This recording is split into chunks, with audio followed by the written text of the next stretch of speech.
Case history.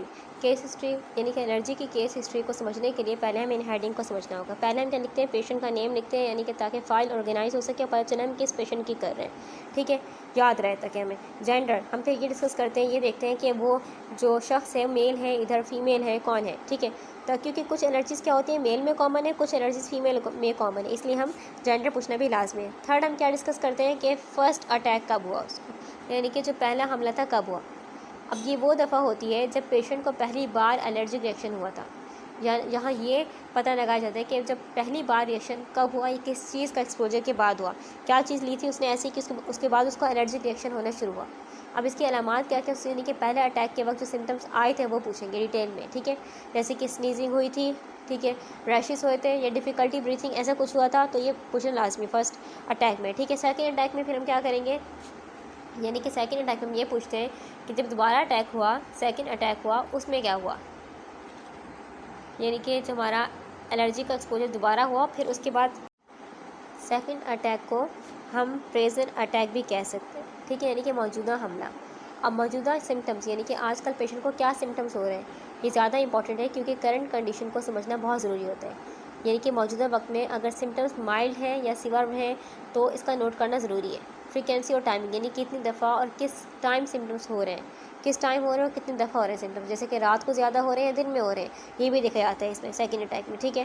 फिर हम क्या देखते हैं, एनवायरमेंटल फैक्टर, यानी कि क्या मतलब हो, यानी कि हम आसपास के माहौल देखते हैं। फॉर एग्जांपल अगर पेशेंट की ड्यूटी ऐसी है कि जैसे कि फॉर एग्जांपल वो केमिकल फैक्ट्री में काम करता है, ठीक है, तो केमिकल से एलर्जी होना कॉमन, यानी कि केमिकल से भी एलर्जी हो सकती है, या फिर वो कटलरी वगैरह में काम करता है, या फिर वो किसी और सेरेमिक्स यानी कि वो सीमेंट वगैरह की फैक्ट्री में काम करता है, तो इनसे एलर्जी होना हो सकती है। तो हम ये भी पता लगाएंगे कि उसका प्रोफेशन क्या है, ठीक है। अच्छा, फिर हम क्या देखते हैं, यानी कि जो इन्वायरमेंटल यानी कि उसका माहौल कैसा है, उसके घर में कोई पेट वगैरह तो नहीं, बिल्ली वगैरह तो नहीं जिससे एलर्जी हो रही है, तो ये पता लगाना भी लाजमी है, ठीक है। फिर हम क्या देखते हैं कि हमारे पास एलर्जन एक्सपोजर, यानी कि एलर्जन एक्सपोजर का मतलब क्या हुआ, यानी कि एलर्जी का सबब इनहेलेंट, क्या हवा से हुई है एलर्जी, ये पता लगाएंगे, ठीक है। जैसे कि पोलन हो गया, डस्ट हो गया, स्मोक वगैरह से हुई है, या फिर इंगेस्टेंट या फिर खाने के ज़रिए से एलर्जी हुई है, उसको हो रही है, मिल्क हो गया, एग हो गया, पीनट वगैरह इनसे हो रही है, या फिर उसको कॉन्टैक्टेंट यानी कि किसी के टच करने से हो रही है एलर्जी, ठीक है, तो वो पता लगाना बहुत लाजमी है, ठीक है। तो एलर्जी की काफ़ी सारे टाइम में पता लगाएंगे किस टाइप से उसको एलर्जी हो रही है, ठीक है। फिर हम क्या देखते हैं, सिम्टम्स, यानी कि उसको क्या क्या अलामात हो रही है, जब एलर्जी हो रही है क्या क्या अलामात हो रही है।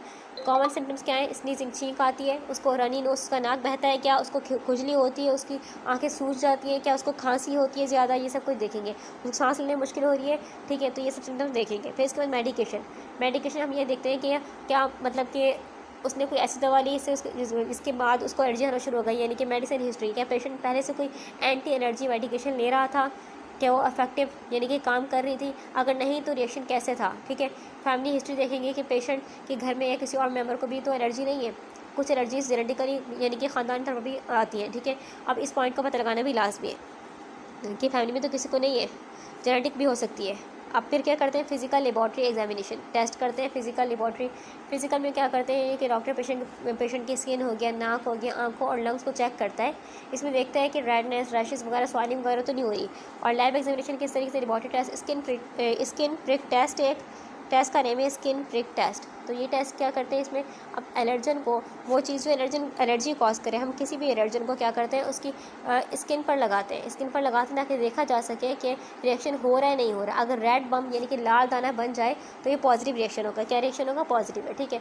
ब्लड टेस्ट, अगर फिर क्या हो रहा है कि हमने क्या किया, यानी कि हमने क्या देखा, IgE एंटीबॉडी का लेवल देखेंगे ब्लड टेस्ट में, IgE एंटीबॉडी, क्योंकि IgE एंटीबॉडी बनती है तब जब बॉडी में एलर्जन आएगा, ठीक है। तो हम ये देखेंगे इसमें, ये पता लगाएंगे कि पेशेंट के ब्लड में एलर्जिक एंटीबॉडीज़ यानी कि IgE एंटीबॉडी का लेवल कितना है।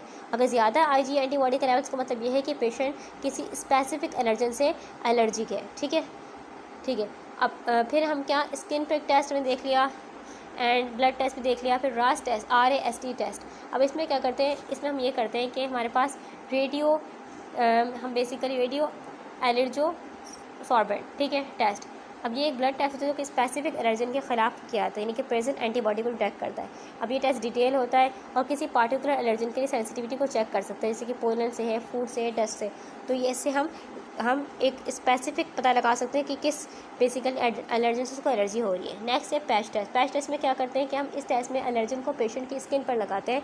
एलर्जन को पेशेंट की स्किन पर लगाएंगे, फिर उसको एक छोटी सी पट्टी से कवर कर देंगे, क्योंकि हम कह रहे हैं पैच टेस्ट, तो कवर कर देंगे उसको। फिर क्या होगा, उस पैच को हम 48 से 72 हार्ट तक छोड़ देंगे और फिर देखेंगे उसको कि स्किन पर कैसे रिएक्शन हो रहा है। अगर स्किन पर रिएक्शन हो रहा है तो ये रिएक्शन कैसे है, पॉजिटिव है, ठीक है। चैलेंज टेस्ट, इस टेस्ट में क्या करते हैं, हम पेशेंट को छोटी सी क्वांटिटी में एलर्जन खिलाएंगे, ठीक है, या इनहेल कराएंगे, ताकि हम देख सकें कि किस तरीके का रिएक्शन हो रहा है। अगर रिएक्शन होगा तो पॉजिटिव होगा।